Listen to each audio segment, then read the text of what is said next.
시간이 되었습니다. 다 함께 마음을 모으시고 10월 1일 주일 2부 예배를 하나님 앞에 드리겠습니다.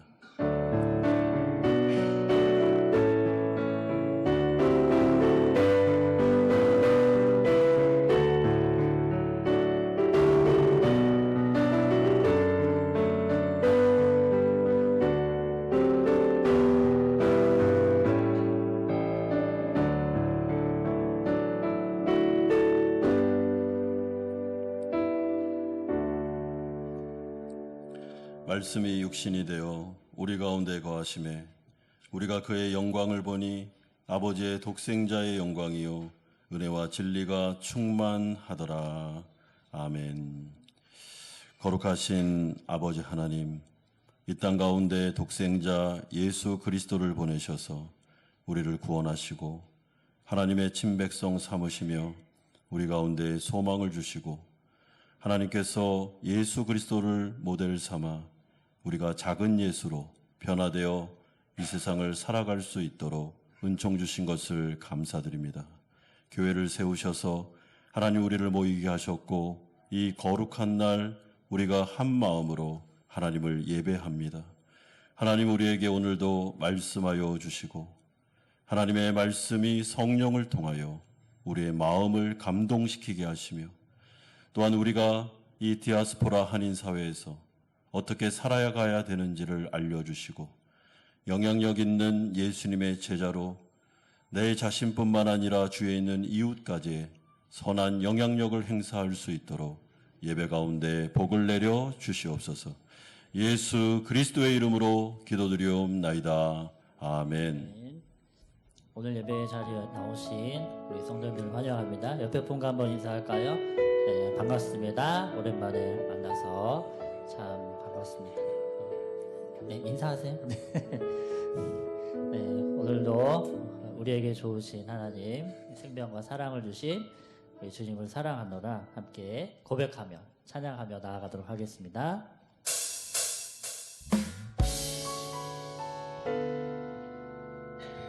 우리 같이 박수 치며 찬양하겠습니다.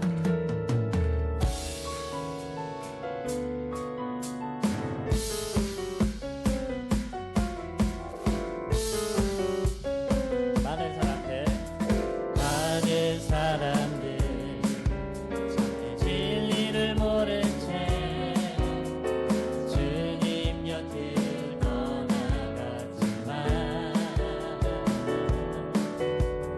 내가 만난 주님은 참 사랑이었고 진리였고 소망이었어.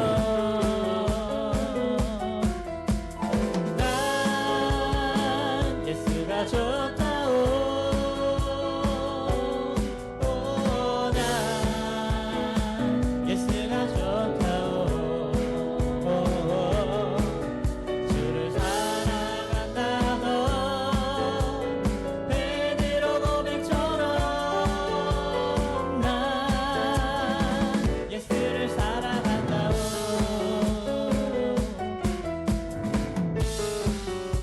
무거운 짐진 자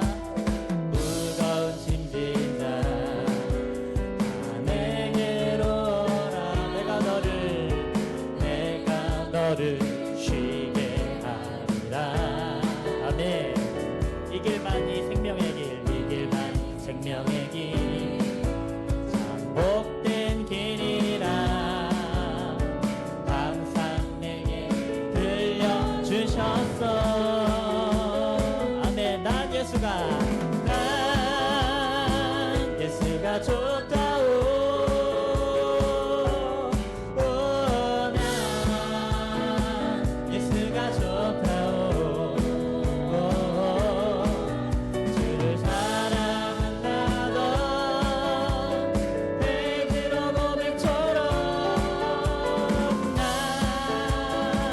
예수를 사랑한다오.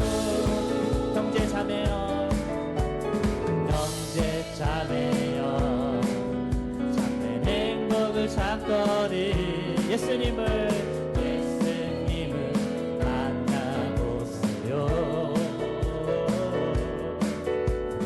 그분으로 인하여 참 평안해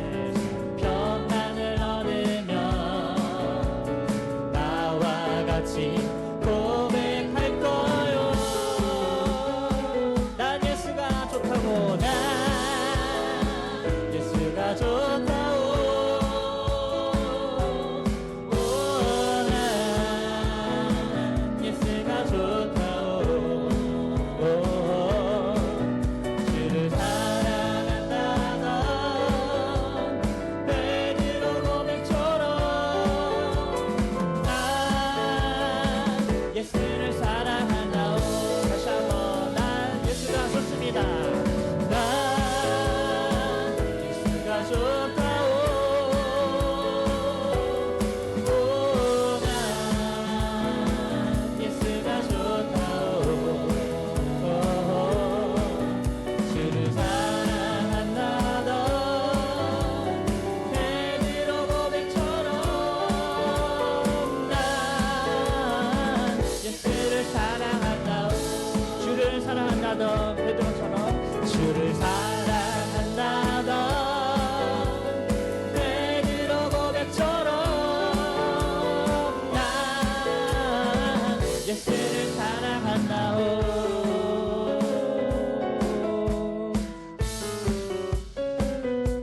아멘. 우리 하나님께 박수를 한번 돌립니다. 주님을 사랑합니다. 오늘도 주님을 경배합니다.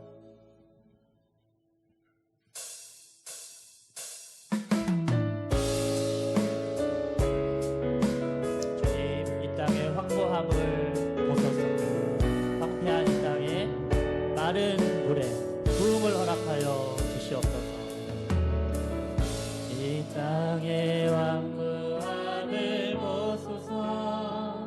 하늘의 하나님, 긍휼을 베푸시는 주여, 우리의 죄악 용서하소서. 이 땅 고쳐 주소서. 이제 우리 모두 하나 되어 이 땅에 무너진 기초를 다시 쌓을 때 우리의 우상들을 태우시 성령의 불이 마소서. 불흥의 불길 타오르게 하소서. 진리의 말씀 이 땅 새롭게 하소서. 은혜의 강물 흐르게 하소서. 성령의 바람 이제 불어와 오 주의 영광 가득한 새날 주소서. 오 주님 나라 이 땅에 이하소. 우리 일어나서 찬양하겠습니다. 이 땅의 황무함을 이 땅의 황무함을 보소서. 하늘의 긍휼을 베푸시는 주여, 긍휼을 베푸시는 주여, 우리의 죄악 용서하소서. 이 땅 고쳐 주소서. 이제 우리 모두 하나 되어 이제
일어나서 함께 기도합시다.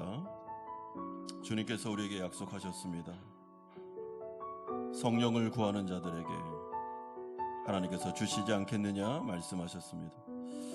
오늘 이 예배 가운데 성령 하나님 제 마음을 만져주시고 또한 하나님의 말씀을 통해서 저의 전인격적인 터치가 일어나게 하시고 하나님 앞에서 회개할 거리는 회개하고 바꿀 것은 바꾸고 감사할 것은 감사하면서 온전한 살아있는 예배가 될 수 있도록 우리가 하나님을 기대하는 마음으로 또한 교회를 사랑하는 마음으로 이 시간에 같이 한번 기도하겠습니다. 거룩하신 아버지 하나님, 하나님의 은혜를 감사드리며 아버지 하나님, 하나님 앞에 나와 우리가 예배할 수 있도록 인도하여 주신 것을 감사드립니다. 하나님, 오늘 이 시간에 성령을 통하여 우리의 마음을 터치하여 주시기를 원합니다. 아버지, 전인격적인 하나님과의 만남이 일어나기를 소망합니다. 우리의 지적인 부분과 감정적인 부분과 의지적인 부분, 아버지 하나님, 주님의 성령 안에서 살아나기를 간절히 소망합니다. 아버지 하나님, 우리 가운데 역사하여 주시고 이 말씀을 통하여 우리를 돌아보게 하시며 내 자신과 하나님과 교회를 바라보며 아버지 하나님, 정말로 주님의 은혜 가운데 살아있는 예배 드릴 수 있도록 인도하여 주시옵소서. 성령을 구하는 자들에게 하나님의 영을 부어주시겠다고 하셨사오니 우리 한마음 오늘 예배 가운데 찾아와 주시고 우리 가운데 하나님의 은총을 베풀어 주시옵소서. 예수 그리스도로 사도신경으로 신앙 고백 드리겠습니다. 나는 전능하신 아버지 하나님 전지의 창조주를 믿습니다. 나는 그의 유일하신 아들 우리 주 예수 그리스도를 믿습니다. 그는 성령으로 잉태되어 동정녀 마리아에게서 나시고 본디오 빌라도에게 고난을 받아 십자가에 못 박혀 죽으시고 장사진 지 사흘 만에 죽은 자 가운데서 다시 살아나셨으며 하늘에 오르시어 전능하신 아버지 하나님 우편에 앉아 계시다가 거기로부터 살아있는 자와 죽은 자를 심판하러 오십니다. 나는 성령을 믿으며 거룩한 공교회와 성도의 교제와 죄를 용서받는 것과 몸의 부활과 영생을 믿습니다. 아멘. 다 함께 자리에 앉으셔서 440장 찬송 드리겠습니다.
하나님 아버지, 그렇습니다. 어디든지 예수님이 나를 이끄는 그곳, 비록 그것이 화려하든 힘든 곳이든 주님을 따르는 참 제자의 삶을 살길 원합니다. 주님, 당신의 제자들 오늘 이 아침에도 이렇게 모여 주님의 이름을 높이며 예배하기 위해 모였습니다. 비록 우리 눈에는 우리의 삶은 문제투성이지만 우리의 형편과 상관없이 나의 하나님은 전능하시며 모든 역사와 나라를 통치하시는 살아계신 하나님이심을 믿습니다.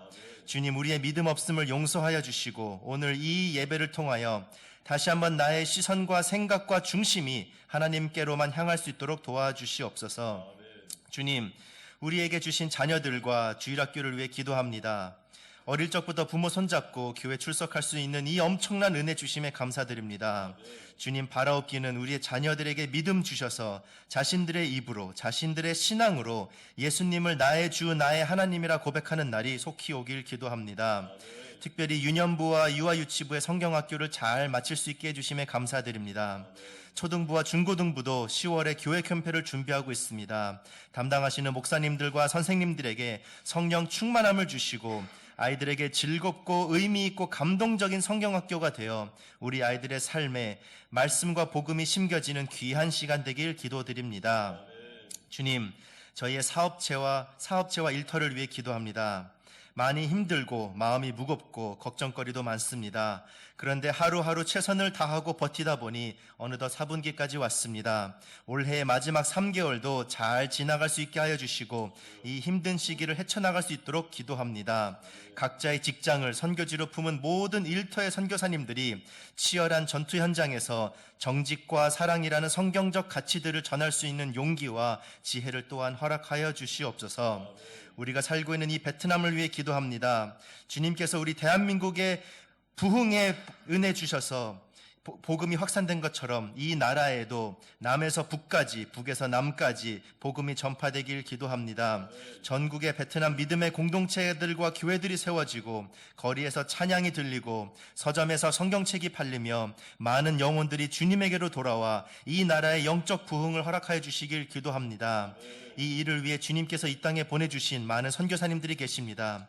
선교사님들에게 능력을 더하여 주셔서 만나는 영혼들마다 담대하게 예수님 소개하고 복음 증거할 수 있길 기도합니다. 또한 우리 한마음교회 공동체를 위해서도 기도합니다. 우리 교회가 이 어두운 세상을 밝히는 등불이 되길 기도합니다. 아픈 영혼들을 치료하는 병원 되게 하여 주시고 주님의 말씀을 선포하는 선지자적 사명 감당하게 하여 주시옵소서. 오직 여호와 하나님만 바라보겠노라고 다짐하기 위해 이번 달에 말씀 사경회를 준비하고 있습니다. 말씀을 전하실 장영일 목사님에게 성령 충만함을 주시고 참석하는 우리 모두에게도 지친 삶에 단비가 내리며 다시 한번 말씀으로 통치받는 시간 되길 기도합니다. 또한 오늘도 담임 목사님께서 주님의 말씀 대변하실 때에 우리 모두 겸손한 마음으로 잘 경청할 수 있도록 주님 도와주시옵소서. 주님만이 나의 삶의 이유가 됨을 고백합니다. 이 모든 것 나의 주인 되시며 다시 오실 우리 주 예수 그리스도의 이름으로 기도드립니다. 아멘.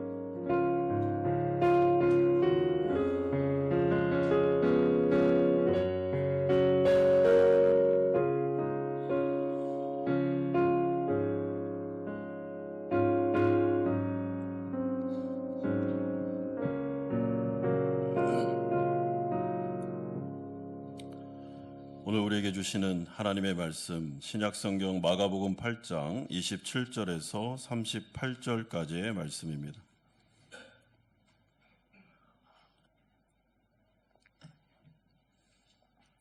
마가복음 8장 27절에서 38절까지의 말씀 한 절씩 교독하겠습니다. 예수와 제자들이 빌립보 가이사랴 여러 마을로 나아가실새 길에서 제자들에게 물어 이르시되 사람들이 나를 누구라 하느냐.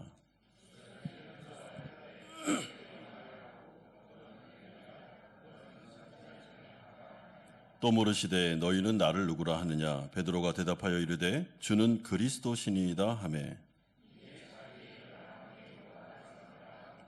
인자가 많은 고난을 받고 장로들과 대제사장들과 서기관들에게 버림받아 죽임을 당하고 사흘 만에 살아나야 할 것을 비로소 그들에게 가르치시되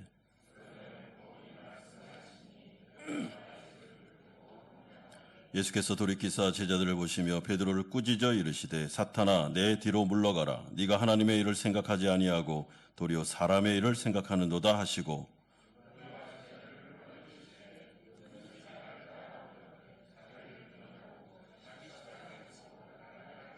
누구든지 자기 목숨을 구원하고자 하면 잃을 것이요 누구든지 나와 복음을 위하여 자기 목숨을 잃으면 구원하리라.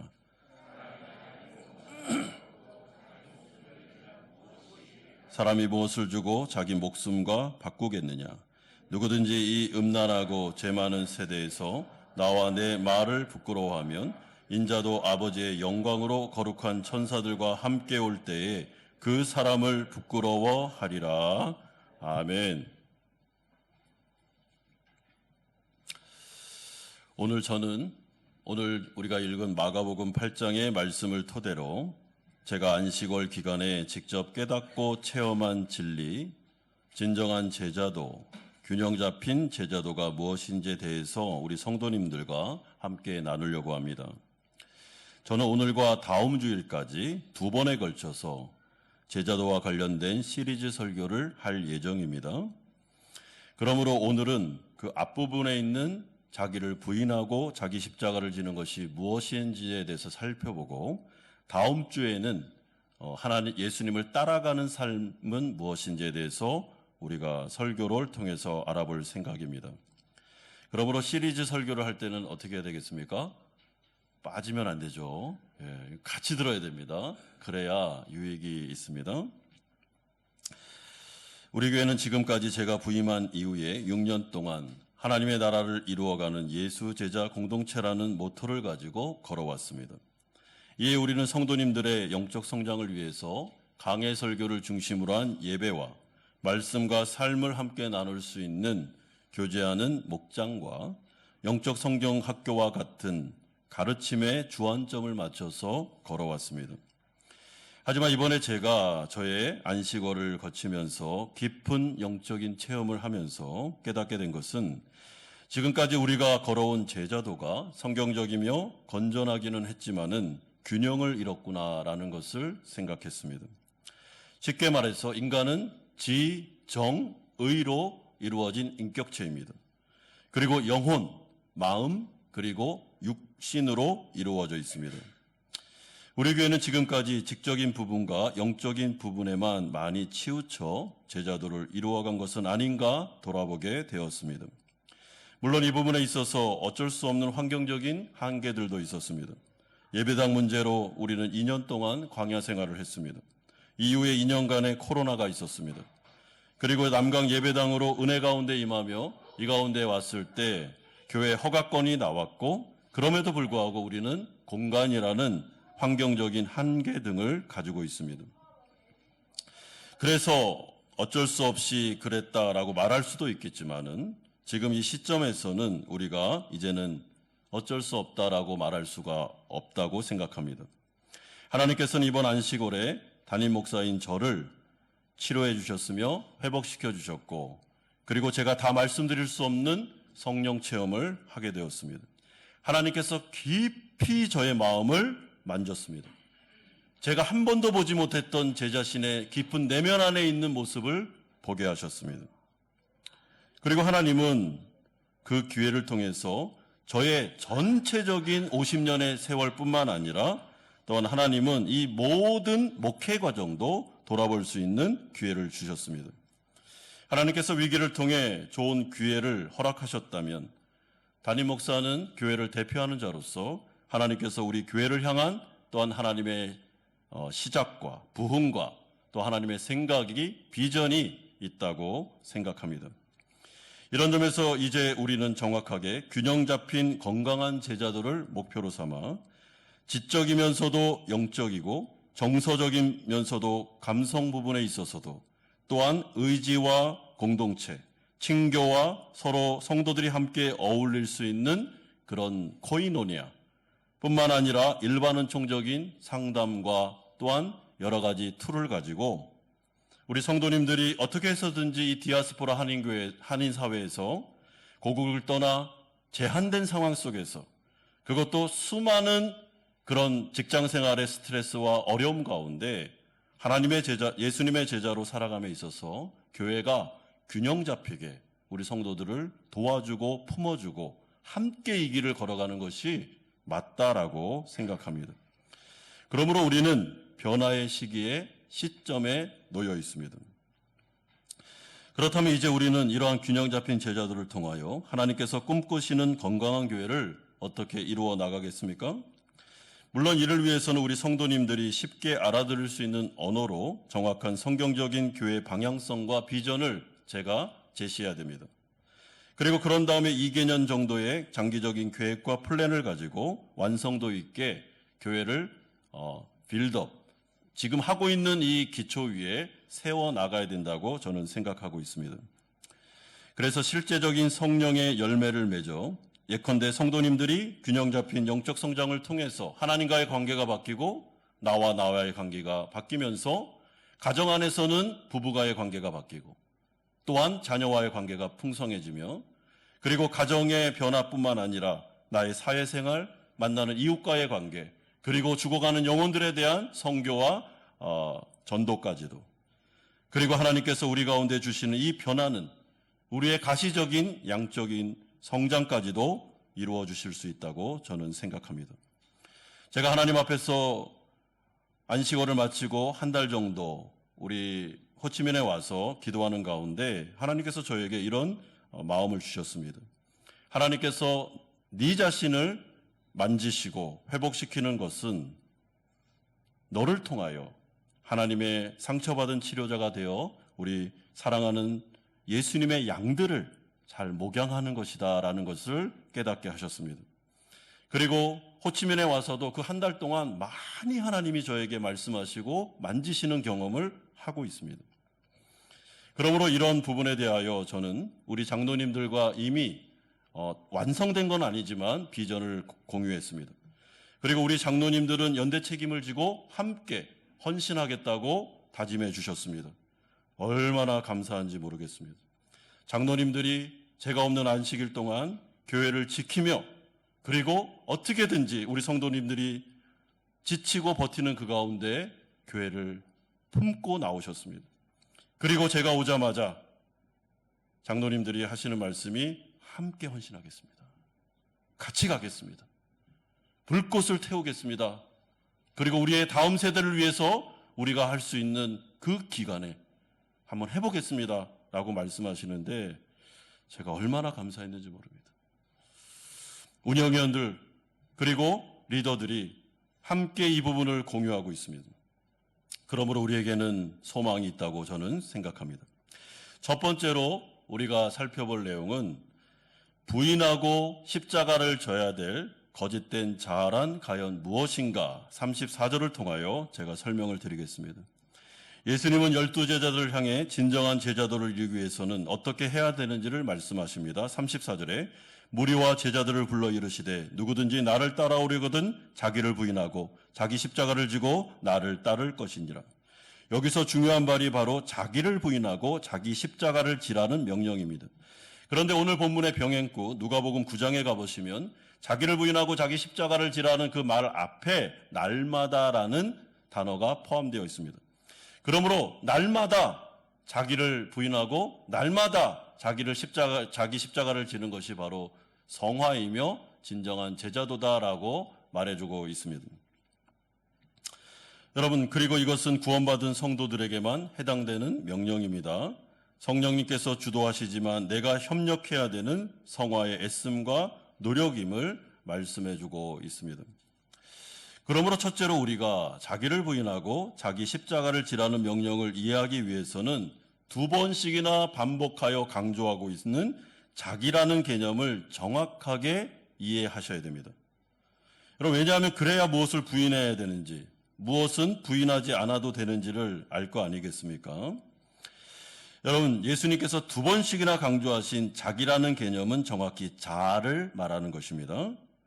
더 정확하게 말하면 긍정적인 자아가 아니라 왜곡된 자아, 거짓된 자아, 심리학적으로 말하면 생존형 자아를 말하는 것입니다.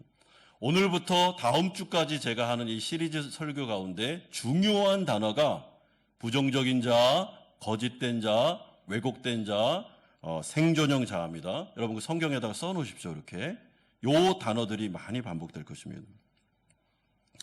그러므로 참된 제자도를 위한 예수님의 이 명령은 나라는 존재 자체, 내 안에 진정한 하나님의 형상으로서의 긍정적인 자아를 부인하거나 죽이라는 명령이 아닙니다.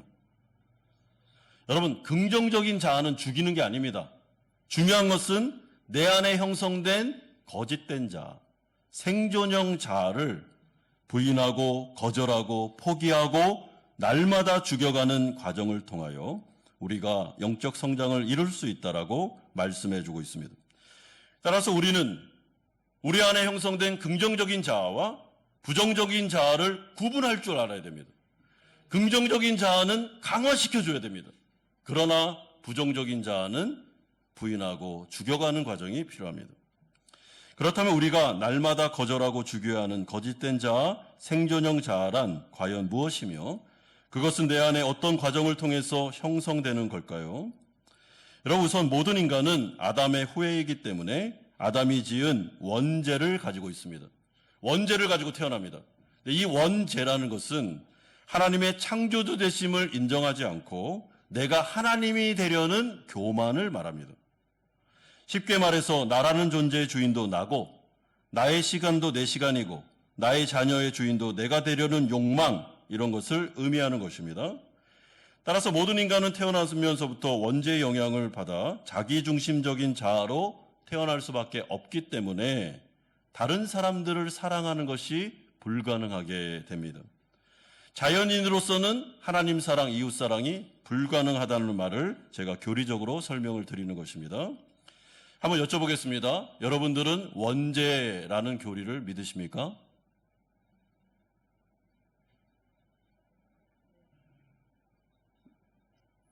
여쭤보는 것입니다, 제가.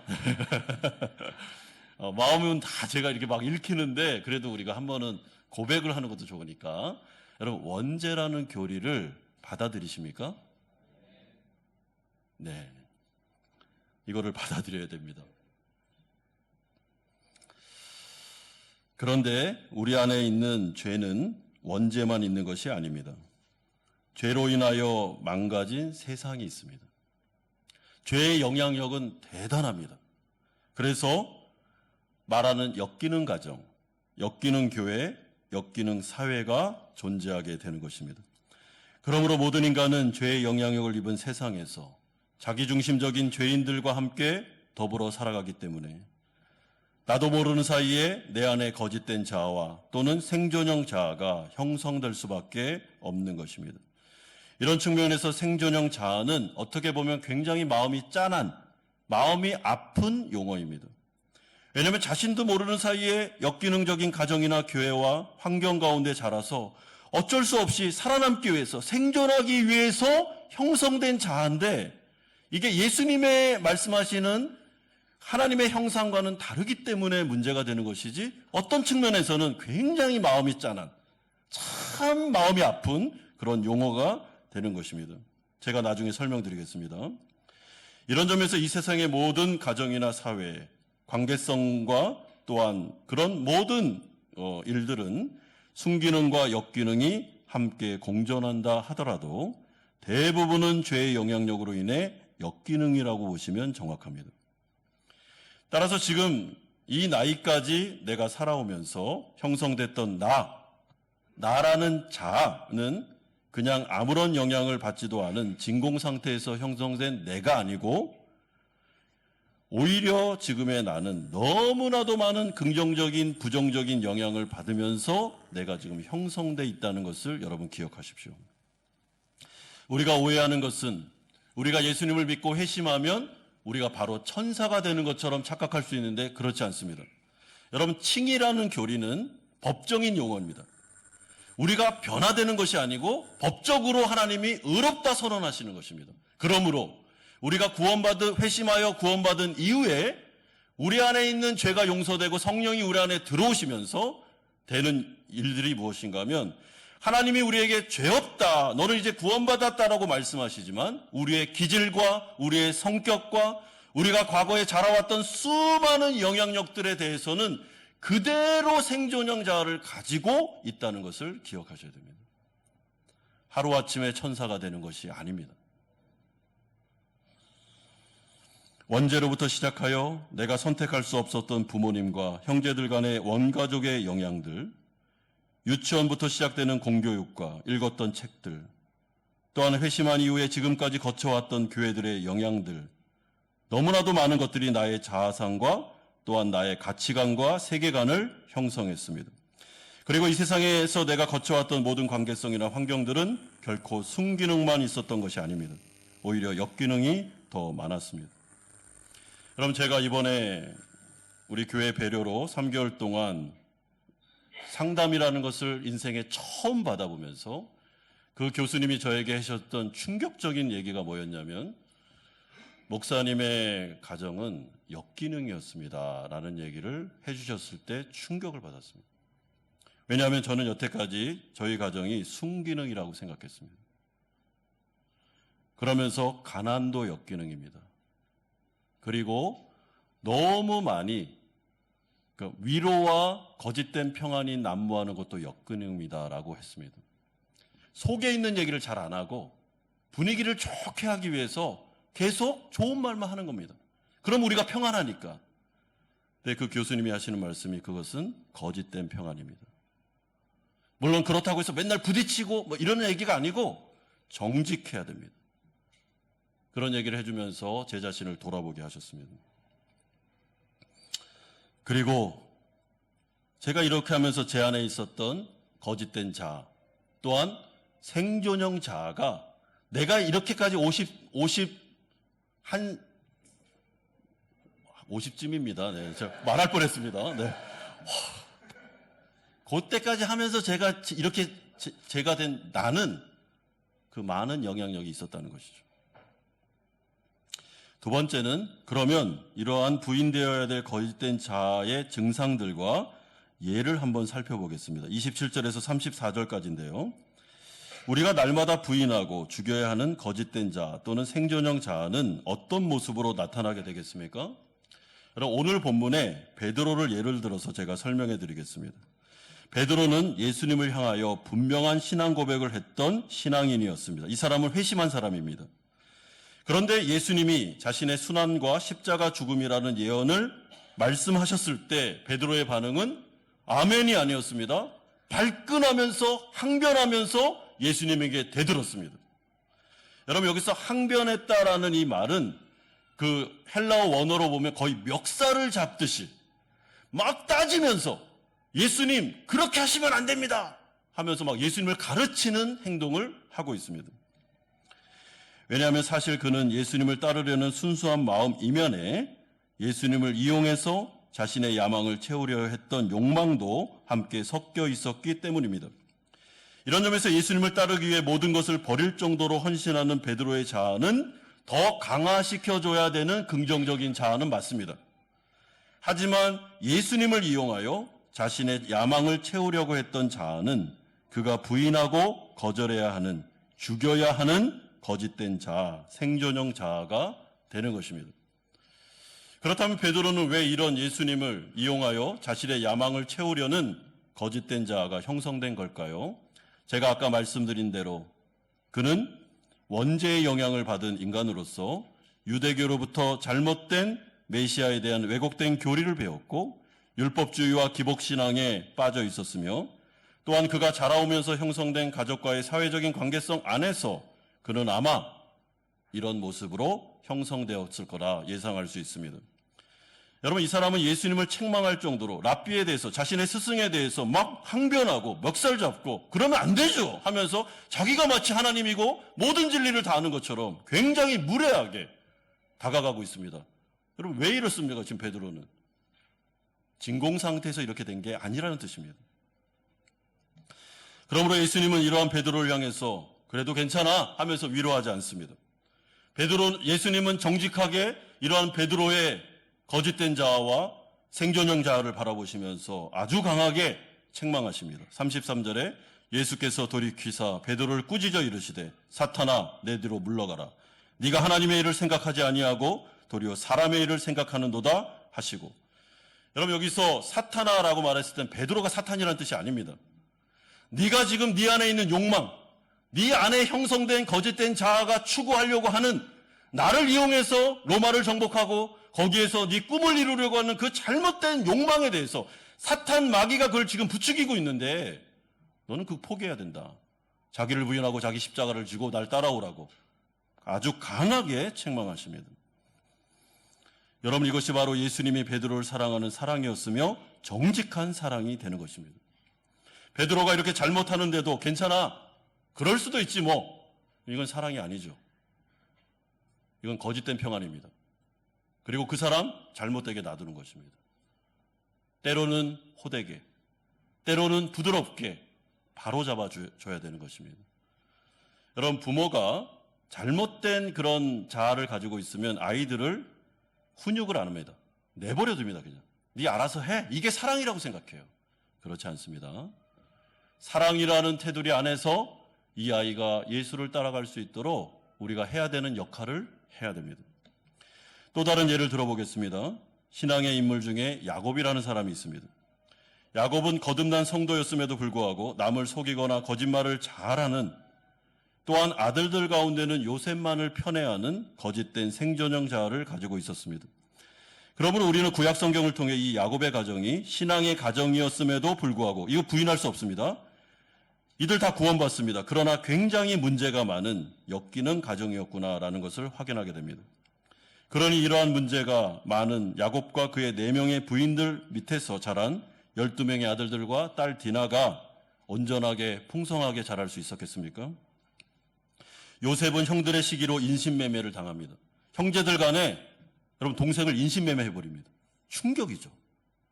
만약에 우리가 살고 있는 우리 가정 안에서 우리 형이 저를 인신매매했다고 칩시다. 말이 됩니까 이게? 딸 디나는 강간을 당했다는 이유로 시므온과 레위는 세겜 사람들을 처참하게 다 죽여버립니다. 유다는 자신의 며느리를 강간합니다. 이를 저지르고 놓고도 그게 잘 모르고 있습니다. 도저히 신앙의 가정이라고 볼 수도 없는 엄청난 죄된 모습과 역기능적인 모습들이 나타나고 있는데, 이것이 바로 이들의 왜곡된 자, 생존형 자아입니다. 여러분, 그러면 이 자리에 앉아 계시는 우리 성도님들의 경우는 어떻습니까? 여러분들은 어떻습니까? 여러분들은 원죄를 인정한다고 하셨습니다. 그럼 우리는 태어날 때부터 죄의 영향 하에서 하나님과의 관계가 깨진 상태에서 태어나 이웃과의 관계에 사랑의 관계성을 맺기가 어려운 처지가 되는 것입니다. 우리는 구원받은 이후에도 나의 기질이나 내가 자라온 환경으로 인해 생존형 자아, 거짓된 자아가 형성되어 있음을 인정할 필요가 있습니다. 그러므로 우리가 태어나 자란 가정환경, 부모와 형제들 간의 관계성은 어떠했습니까? 한번 돌아보십시오. 나의 친구들이나 교회 환경은 어떠했습니까? 혹시나 나는 성경적이지 않은 신앙교육을 받은 것은 아닙니까? 기복신앙과 율법주의에 너무나도 젖어 있었던 것은 아닙니까? 내가 신앙의 가정에서 태어났지만 나의 부모는 교회는 굉장히 열심히 다녔는데 가정은 잘 돌보지 않는, 무조건 율법적으로 신앙을 강요하면서 아이들에게 신앙을 막 비인격적으로 강요하면서 데려온 것은 아닙니까? 그래서 현재 내가 교회라면 정말로 진절머리 날 정도로 지긋지긋하다. 나 교회 가기 싫어. 나 하나님 믿어. 그러나 난 교회는 싫어. 라는 생존형 자아가 내 안에 있는 것은 아닙니까? 여러분, 현대교회 안에 이런 분들이 많습니다. 하나님은 믿습니다. 교회는 싫습니다. 우리 부모님이 교회에 너무 헌신하셨는데 가정을 완전히 내팽개쳤습니다. 저 그런 하나님 싫습니다. 지긋지긋합니다. 이런 분들이 상당히 많습니다. 그러면 그 부모님은 균형 잡힌 신앙이 맞았을까요? 때로는 염려와 근심이 너무나도 많은 부모 밑에서 자라서 늘 불안이 많은 자아로 형성된 것은 아닙니까?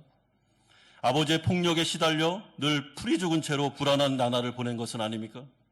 권위적인 부모 밑에서 자랐기 때문에, 권위적인 교회 지도자 밑에서 자랐기 때문에 한 번도 노라고 말할 줄 모르는, 늘 예스맨이 되어서 무조건 예스 하기 때문에 지쳐있는 인생을 산 것은 아닙니까? 혹시나 성폭력이나 자연재해나 교회 지도자들로부터 큰 상처와 충격을 받아서 마음에 내가 모르는 스크래치, 병이 난 것은 아닙니까? 여러분, 그러므로 저는 지금 이 짧은 시간에 이러한 생존형 자아, 거짓된 자아의 예나 증상을 다 설명할 수는 없습니다. 너무 많습니다, 여러분. 지금 드러난 것은 빙산의 일각입니다. 우리는 너무 많은 상처와 아픔과 괴로움과 그런 가운데 죄의 영향력 있는 이 세상 가운데서 살아왔습니다. 하나님께서 이 고난이다, 고난 이겨야 돼, 예, 아멘 하면서 견디면서 왔습니다. 그런데 마음에 있는 상처가 치료가 안 되는 것입니다. 아무리 기도해도 안 돼요. 어떻게 할 겁니까? 이걸 어떻게 할 거냐는 것이죠. 여러분, 그러므로 성경을 비롯한 다양한 책들이나 정보들을 통해 이러한 예나 증상들을 찾아보시고 여러분들을 돌아보셔야 되는데, 이제부터 우리 교회가, 저는 이 균형 잡힌 제자도를 통해서 우리 성도님들에게 이 모든 부분들을 도와드릴 생각을 가지고 있습니다. 계획하고 있습니다. 그런데 더 큰 문제가 있습니다. 모든 인간에게 있어 더 심각한 문제는 나 자신이 나의 생존형 자유를 부인해야 될 거짓된 자아로 인식하지 못하는 데 있다는 것입니다. 왜냐하면 그 생존형 자아는 너무나도 나에게 익숙하여 여태까지 나의 나이만큼 늘 그렇게 살아왔기 때문에, 또한 내 안에 있는 자기 기만과 교만으로 인해서 나는 문제가 없다고 착각하고 있기 때문에 그런 것입니다. 그래서 오늘 본문에 보시면 오늘 본문의 앞부분에 맹인을 치료하는 사건이 나오고, 영적으로 맹인됐던 바리새인들과 종교 지도자들을 예수님이 책망하는 사건이 나옵니다. 너희들 지금 맹인이라는 거죠. 너희들의 문제를 못 보고 있다는 것입니다. 여러분, 이것이 인간의 가장 큰 어려움입니다. 그래서 사람들은 이렇게 생각합니다. 대부분 내가 변해야 한다고 생각하지 않고 나는 괜찮은데 다른 사람이 변해야 된다고 생각합니다. 쉽게 말하면 남 탓만 하는 거짓된 자아로 형성된 크리스찬들입니다. 그래서 생존형 자아와 거짓된 자아가 강한 사람일수록 계속 다른 사람을 비난하고 공격합니다. 불평과 불만을 쏟아냅니다. 문제는 당신이야. 내가 아니고 당신이 바뀌어야 된다고 말합니다. 일부분은 맞을 수 있으나 그러나 완전히 맞는 말은 아닙니다. 예컨대 우리 가정에서 제일 큰 문제는 내 남편이나 우리 아이들이지 결코 나는 아닙니다. 항상 나는 괜찮은 부모입니다. 교회에서도 내가 아니라 다른 교인들이 바뀌어야 됩니다. 그래야 좋아질 수 있다고 생각합니다. 여러분, 이건 착각입니다. 내가 바뀌어야 됩니다. 그리고 같이 바뀌는 거죠. 여러분, 내가 내 자신을 알 수 없고 정확하게 볼 수 없다는 것이 인간의 절망입니다. 왜냐하면 알아야 치료가 되잖아요. 그래서 예수님이 말씀하시기를 병든 자가 의사가 필요한 거지, 자기는 병이 없다고 하면 의사에게로 안 간다고. 너무 당연한 말 아니겠습니까? 예수님이 이 땅에 오셨지만 예수님께로 나온 자는 나병 환자, 한센병 환자, 중풍병자, 아니면 창녀와 세리들, 죄가 많고 자기 자신에게 처절하게 나는 바뀌어야 돼, 나는 바뀌어야 돼 하고 생각했던 사람들만 나오는 거지, 종교 지도자들은 안 나왔습니다. 그래서 토마스 머튼이라는 목사님은 굉장히 위대한 목사님인데, 이분은 이렇게 자신을 고백했습니다. 여러분, 한번 화면에 나오는데 제가 한번 읽어드릴게요. 같이 보십시오. 나는 이 거짓된 자아를 치장하기를 좋아한다. 마치 나란 존재가 보이지 않는 몸뚱이 같아서 겉에서 보이는 뭔가를 감싸야 될 것처럼, 그래서 나를 세상에 보이게 하기 위해 마치 붕대를 두르듯 즐거움과 영광의 경험들로 나를 감싼다. 하지만 나를 덮고 있는 것들 아래에는 아무런 실체가 없다. 나는 빈 껍데기다. 그리고 껍데기를 벗겨내면 내게 남는 것은 벌거벗음과 공허함과 허무뿐이다. 토마스 머튼 목사님이 하시는 말씀이 나의 안에 있는 거짓된 자를 가리기 위해서, 싸매기 위해서 종교적인 열심과 종교적인 행위를 통해서 계속해서 나를 가리면 가릴수록 마음이 공허하고 허무하더라. 이상하게 뭔가 문제가 있는데 문제가 뭔지를 몰랐다라는 것입니다.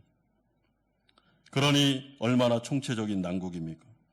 예수님 우리를 향해 너희들의 거짓된 자아와 생존형 자아를 부인하고 십자가에 못 박으라고, 그리고 나를 따라오라고, 그래야만 영적인 성장을 이룰 수 있다고 말하지만 우리는 자기 기만, 자기 합리화에 빠져서 나는 문제가 없다고, 내가 바뀌는 게 아니라 저 사람이 바뀌어야 된다고 계속 이런 식으로 말을 하면 바리새인들과 종교 지도자들이 했던 것처럼 예수님 당신이 바뀌어야 된다고 라고 말을 하면 소망이 없는 것입니다. 그렇다면 우리는 이러한 거짓된 자를 어떻게 바로 알 수 있으며 인식할 수 있으며 부인할 수 있을까요?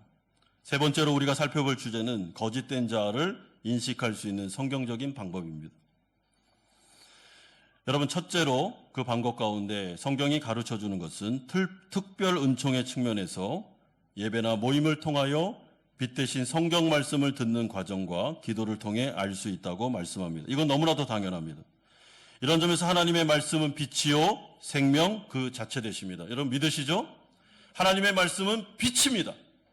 우리가 병원에 가면 엑스레이를 찍고 엑스레이를 찍어야 우리의 깊은 속에 있는 병이 보이고 치료해야 될 부분이 보이듯이 하나님의 말씀은 빛 그 자체이시기 때문에 하나님의 말씀이 성경적으로 설교되면 그 말씀은 나의 내면을 비칩니다. 예수님은 이 땅 가운데 말씀 그 자체로 빛으로 오셨습니다. 예수님이 다니는 곳은 모든 사람들의 있는 문제가 드러나기 시작했습니다. 왜? 그가 빛이었기 때문에. 그러므로 우리가 말씀의 빛 가운데 예수님께로 나아가는 방법을 통하여 우리는 우리 자신을 볼 수 있습니다.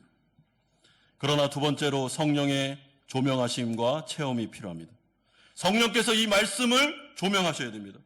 여러분 아무리 말씀이 선포돼도 그 말씀 가운데 성령의 역사를 통하여 성령이 내 마음을 비추시지 않으면 우리는 우리 자신을 알아갈 수 없다는 뜻입니다.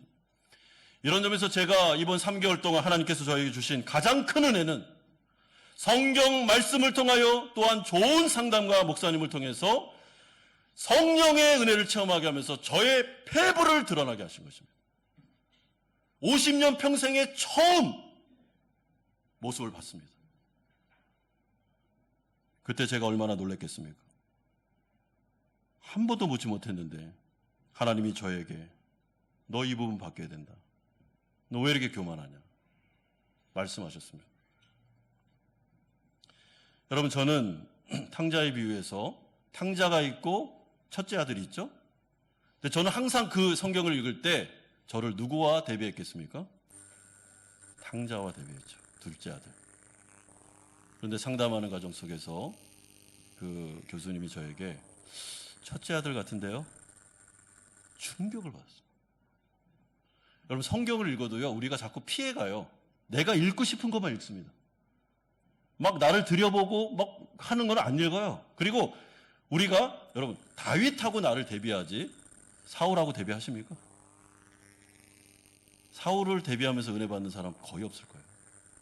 나는 아브라함이요, 나는 다윗이요, 나는 늘 긍정적인 신앙의 인물들만 대비하지 성경에서 실패했던 그 사람이 나였구나라는 것을 인정하지 못한다는 것입니다. 그러므로 성령의 깊은 조명하심과 만지심이 필요합니다. 성령의 강력한 체험이 일어나야 됩니다. 그리고 이 성령은 고난을 통해서도 우리 자신을 보게 합니다. 내 힘으로 감당할 수 없는 절벽과 같은 순간에 내가 맞이했을 때 성령은 거기에서 우리를 찾아오십니다. 거기에서 우리를 보게 하십니다. 똑똑하게 우리를 직면하게 하십니다. 내 힘으로 아무것도 할 수 없는 연약한 나, 하나님이 아니면 살아갈 수 없는 존재로서의 나, 이 어려움과 고난 속에서 막 일어나고 있는 하나님에 대한 불평하는 모습을 보게 하시고 염려와 근심에 사로잡혀서 아무것도 할 수 없는 나, 그때 주님께서 성령을 통해서 질문하십니다. 너 왜 그래? 너 왜 이렇게 불안해? 너 왜 이렇게 절망을 하고 있는 거야? 도대체 왜 그런 거야? 내가 있는데. 교회에서는 늘 그렇게 우리가 배웠잖아요. 믿음으로 이길 수 있다고. 믿음으로 해야 된다고. 그런데 현실에서는 잘 안 되잖아요. 제가 그랬습니다. 이번에 이 과정을 통해서 절벽에 섰습니다. 하나님 도대체 이게 뭡니까? 주님 이게 뭡니까? 저는 목사입니다. 말씀을 전했던 사람입니다. 근데 왜? 제가 이 문제 가운데 어떻게 해야 되겠습니까? 주님이 말씀하셨습니다. 너 연약한 인간이잖아. 나 없이는 못 살잖아. 왜 이렇게 불안해하니? 그 불안의 원인은 뭐니? 왜 이렇게 지나치게 불안해하니? 말씀하셨습니다. 그 안에 거짓된 자, 생존형 자아가 있었습니다. 세 번째로 하나님은 이 모습을 사랑의 관계성, 언약의 교회 공동체성을 통해서 보게 하실 때가 있습니다. 성도들 간의 친밀한 관계성은 그러므로 너무나도 중요한 것입니다. 코이노니아 교제죠. 여러분 내가 내 자신을 볼 수 없는데 다른 사람이 내 모습을 보게 할 때가 있습니다. 남편과 아내는 친밀한 관계성 안에 있기 때문에 서로에 대해서 진실하게 얘기해 줍니다. 그럼 우리 깜짝 놀랍니다. 내가 그랬어? 그러면 아내가 뭐라고 그러죠? 아직도 몰랐어요? 늘 이렇게 얘기합니다. 여러분 제가 결혼한 지 벌써 20몇 년이 지났는데 지금도 그래요. 여보 또 다른 몰랐는 모습이 보여 당신. 이거 바꿔야 되겠어. 내가 그랬어? 제가 치료받기 전에 제 아내가 저한테 많이 했던 말은 왜 이렇게 얼굴이 어두워? 이 말을 많이 했습니다. 집에 왔는데도 왜 이렇게 어두워 여보? 잘 몰랐습니다. 그게 뭔지도. 내가 어두워? 아, 내가 인상이 어두워? 이 정도로 우리가 무지한 것입니다. 그런데 제가 안식월을 보내고 집에 왔는데 제일 먼저 우리 재웅이가 처자들이 하는 말이 자기가 태어났을 때까지 아빠가 이렇게 즐거워하고 이렇게 웃는 모습을 처음 봤다고. 얼마나 부끄러운지요. 우리 교회는 코이노니아가 너무나도 부족했습니다. 우리가 성도들끼리 서로 친해지고 알아가는 기본적인 과정도 우리는 너무나도 없었습니다. 체육대회를 했는데 이렇게까지 좋아하시는 우리 성도님들을 보면서 마음이 아팠습니다. 환경이 안 된다고 이제는 핑계댈 수 없습니다. 해야 됩니다. 우리는 식사교제도 없습니다. 서로를 알아가고 친해지고 마음을 터고 정말 같이 기도해주고 마음과 마음을 나누면서 상황을 알아가면서 붙잡아주고 사랑해야 됩니다. 뭐 사랑해야 되면 말만 하고 환경이 지금 안 되잖아요. 우리는 3부 예배 마치면 차 타기 바쁩니다. 식사교제를 못한 지가 너무나도 오래됐습니다. 제가 여기 와서 6년 동안 식사교제를 했던 것은 딱 3달, 4달인가요? 그런데 우리가 어떻게 이걸 할 수 있겠습니까?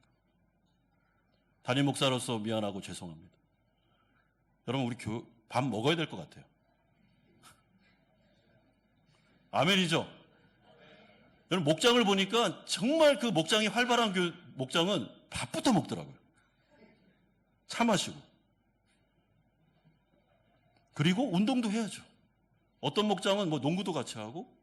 여러분 그게 일반은총적인 부분의 균형입니다. 균형. 이게 부족했다니까 제가. 그래서 저는 꼭 밥 먹고 싶어요. 우리 성도님들하고. 주일날 3부 예배 마치고 뭐 국밥이 됐든 국수가 됐든 우리 옛날에 국수 많이 먹었지 않습니까?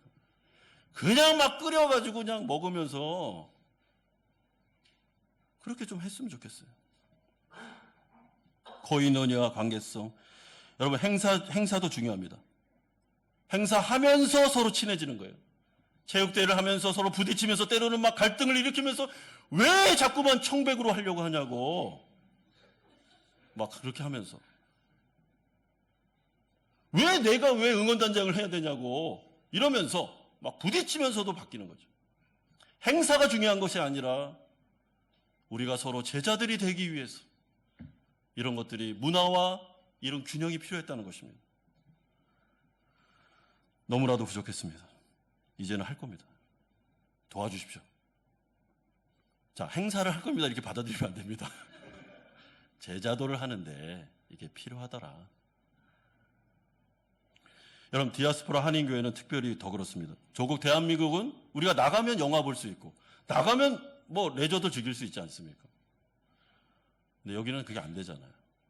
너무 좁고 너무 한계가 많은데 교회도 이런 부분에 대해서 닫혀 있으면 안 되는 것입니다. 네 번째로 우리가 우리 자신을 알 수 있는 방법 중에 하나는 하나님이 주신 일반 은총입니다. 상담이나 심리학, 제가 이번에 이 부분을 통해서 많은 도움을 받았습니다. 인문학, 그리고 그 가운데 있는 노래, 찬양이라는 감성적인 요소들. 다 함께 모여서 한 번은 막 소리 지르면서 마음속에 있는 응어리를 뿜을 수 있는 공간들. 이런 일반 은총적인 문화들도 필요하다는 것입니다. 그래서 우리나라가 여성들에 대해서 한문화 자꾸 그러잖아요. 여러분 보니까 한문화가 한이 아니에요. 이게 우울증입니다. 너무 참아가지고 억울한 일을 너무 많이 당했는데 너무 참아가지고 이제는 그 아픈 게 뛰어넘은 거예요. 그래서 한이 된 겁니다.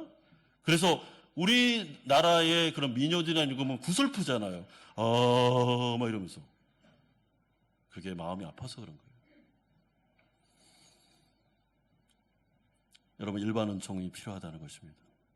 특별 은총과 일반 은총이 균형 잡혀서 하나님이 주시는 풍성한 그런 모든 수단들을 우리가 다 할 수는 없지만 그러나 그것을 기획하고 함께함으로 성도님들이 자신을 볼 수 있도록 예수님을 닮아갈 수 있도록 그리고 기뻐하고 즐거워하고 감정이 살아나고 때로는 막 웃기도 하고 울기도 하고 건강하고 균형 잡힌 제자가 되어 가정에서는 좋은 부모로 좋은 정말 아이들의 아이들이 아니라 부인의 남편으로, 사회에서는 사회인으로 정말 이 영향력 있는 건강한 예수님의 제자가 되어 살아가는 것, 이것이 제가 이번에 느끼고 깨달은 주제입니다.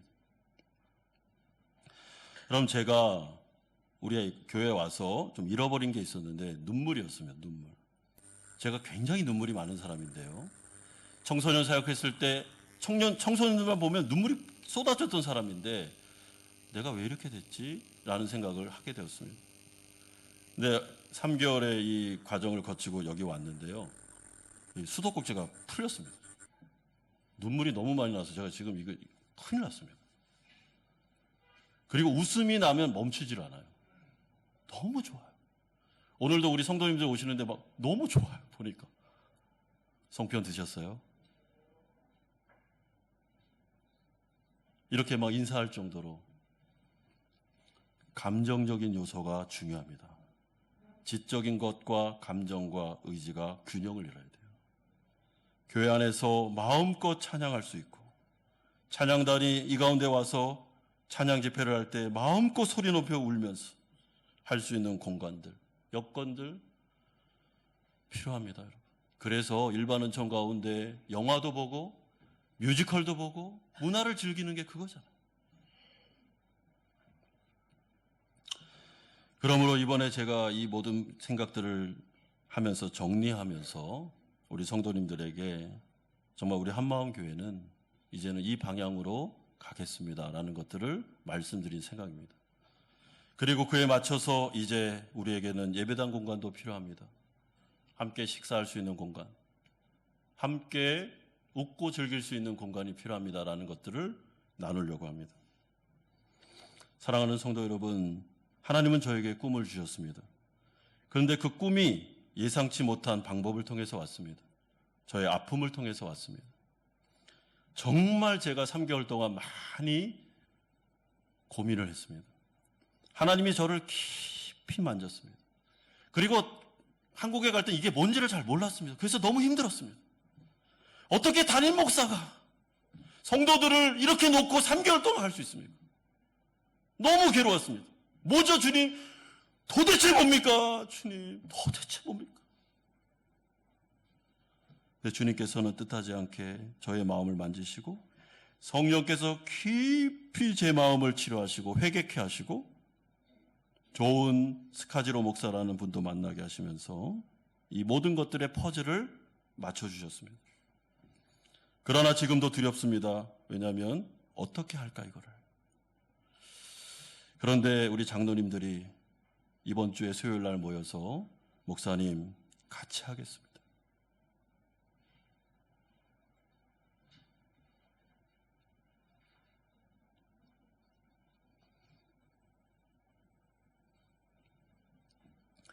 저희가 힘을 모으겠습니다. 교회가 위기입니다. 그러나 주님, 목사님의 만의 문제는 아닙니다. 같이 하겠습니다. 우리도 잘못했습니다. 우리 장로님들이 그런 얘기를 해주셨을 때 제가 얼마나 감사했는지 모릅니다. 우리 장로님들이 저의 목양을 많이 돕기 위해서 이번 연도부터 조직이 좀 바뀝니다. 많은 책임들을 져주시기로 했습니다. 운영위원들이 이런 논의가 일어나고 있습니다.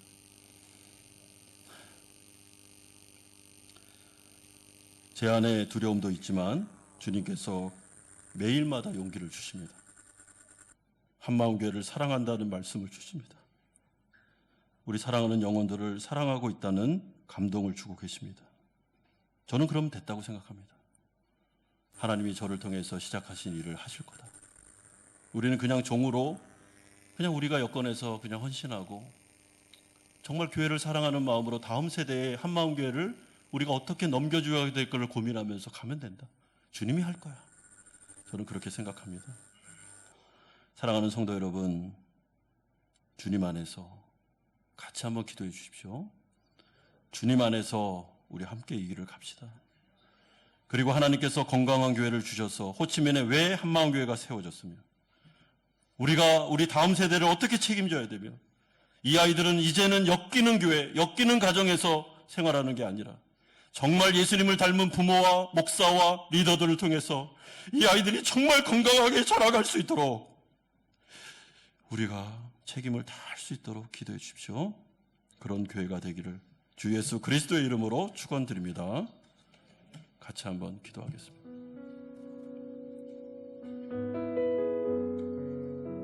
이 시간에 한번 기도할 때는 여러분 내 자신을 돌아봅시다. 제가 생존형 자아는 짠한 개념이라고 했는데 우리가 자랐던 원죄와 우리의 가정들, 내가 여태 거쳐왔던 교회들, 내가 만났던 지도자들, 그리고 관계성 안에서 얼마나 많은 상처가 있었습니까? 그래서 내가 이렇게 된 거 아닙니까? 순기능도 있었습니다. 그러나 아픔도 많았습니다. 이 시간에 예수님 앞에 나아가서 주님 저의 마음을 만져주십시오. 주님 저를 불쌍히 여겨달라고 나병 환자가 예수님 앞에 나아갔듯이 한번 기도하시고 이 시간에 우리 교회를 생각하시면서 우리 교회가 이제는 균형 잡힌 풍성한 건강한 교회로 예수님의 제자가 될 수 있도록 도와달라고 이 시간에 같이 한번 기도하겠습니다.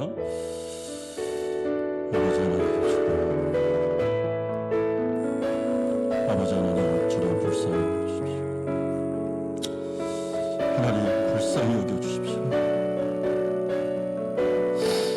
하나님 불쌍히 여겨주십시오. 아버지 하나님 우리 너무나도 연약합니다. 우리 너무나도 부족합니다. 우리를 불쌍히 여겨주시기를 원합니다. 우리 너무나도 편협하고 자기 기만에 빠져 있습니다. 하나님 우리를 불쌍히 여겨주시기를 간절히 원합니다. 내가 지금 나된 것은 너무나도 입체적으로 보면 너무나도 많은 일들이 있었습니다. 주님 우리를 불쌍히 여겨주십시오. 하나님 우리 한마음 교회를 불쌍히 여겨주십시오. 하나님 우리 한마음 교회를 불쌍히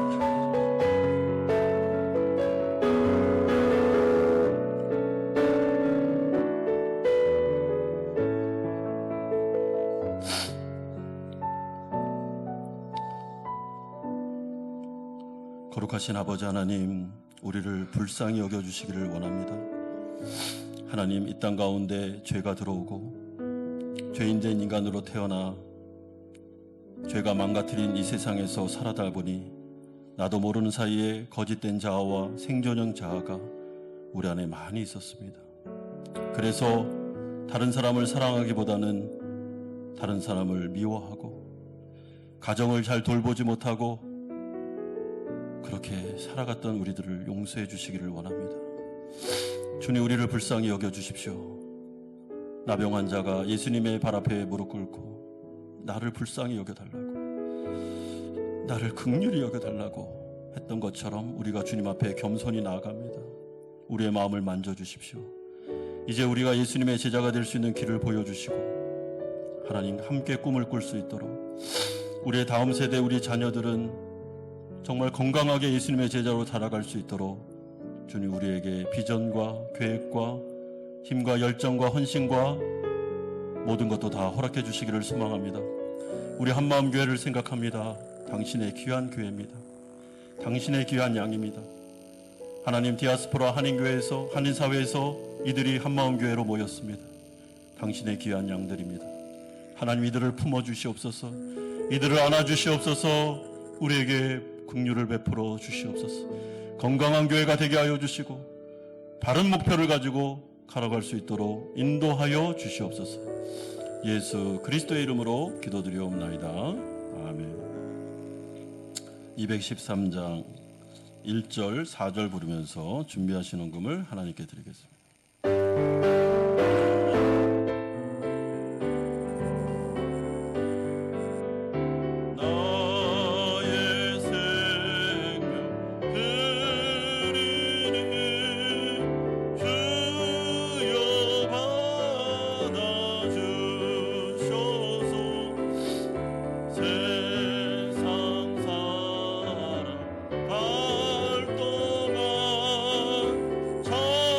찬송하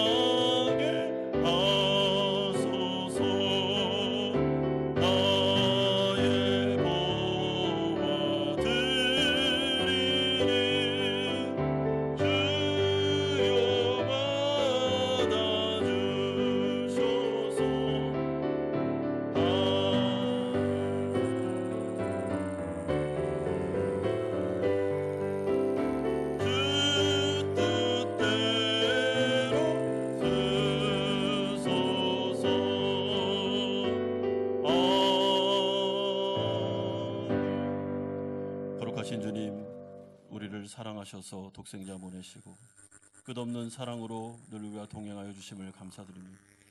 감사하는 마음으로 11조로 주일헌금으로 목적 있는 헌금과 감사 헌금을 드리오니 받아주시고 하나님의 나라를 위하여 사용하여 주옵소서.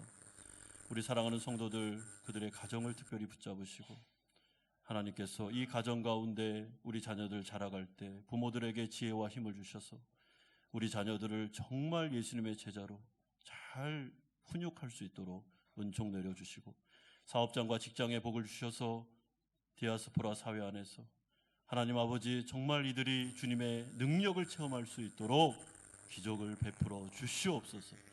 몸과 마음이 아픈 성도들 안수하여 주옵소서.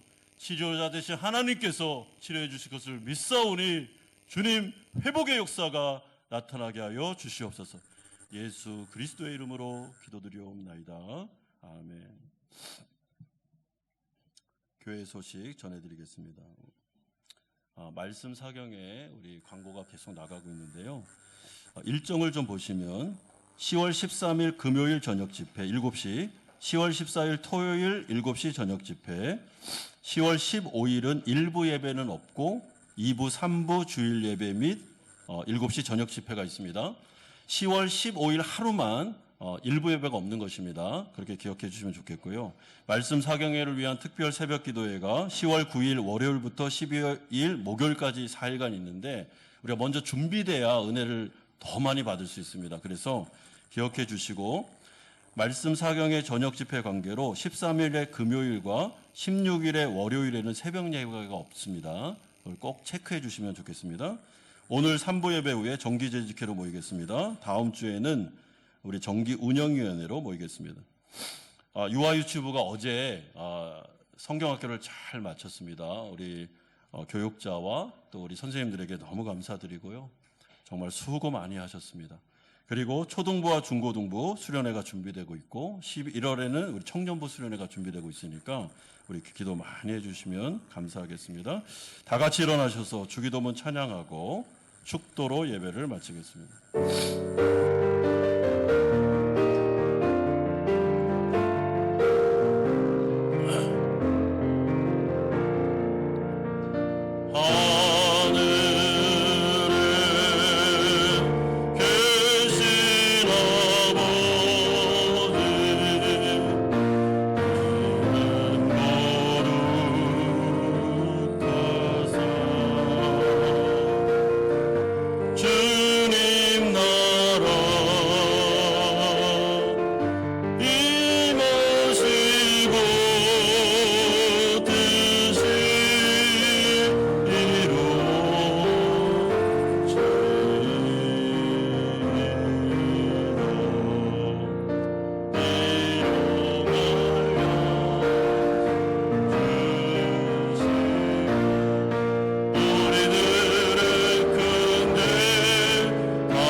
이제는 우리 주 예수 그리스도의 은혜와 하나님 아버지의 사랑하심과 성령 하나님의 교통 충만하심이 하나님이 주시는 특별 은총과 일반 은총을 통하여 건강한 예수님의 제자가 되어 이 세상 가운데 예수 그리스도의 향기를 품기를 소망하는 사랑하는 성도님들의 머리 위에와 이들의 가정과 직장과 사업처 위에 자녀들과 선교사님들 머리 위에 이제부터 영원토록 함께 있을지어다. 아멘.